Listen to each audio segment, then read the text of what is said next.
దేశవ్యాప్తంగా సంచలనం సృష్టించిన నీట్ యూజీ పేపర్ లీక్ కుంభకోణం వెనుక ఒక బ్యూటీషియన్ ప్రధాన సూత్రధారిగా వ్యవహరించినట్లు సిబిఐ దర్యాప్తులో తేలింది. పూణేకి చెందిన మనీషా వాఘ్మారే ఎన్టీఏ ప్యానెల్ సభ్యులతో చేతులు కలిపి ఈ భారీ దందాను నడిపినట్లు జాతీయ మీడియా కథనాలు వెల్లడిస్తున్నాయి.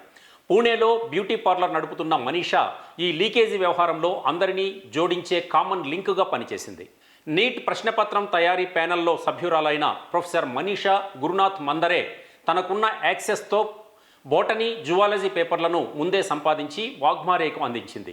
వీరికి retired chemistry professor PV Kulkarni కూడా తోడయ్యారు.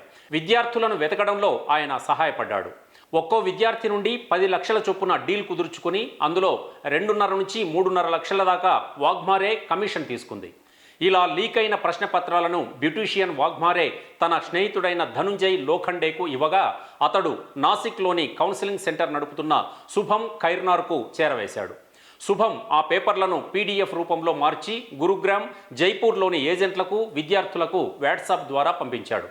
ఈ చైన్ లింకును పసిగట్టిన సిబిఐ అధికారులు దర్యాప్తులో భాగంగా మొదటిగా ఈ శుభం ఖైర్నార్ను అరెస్ట్ చేశారు.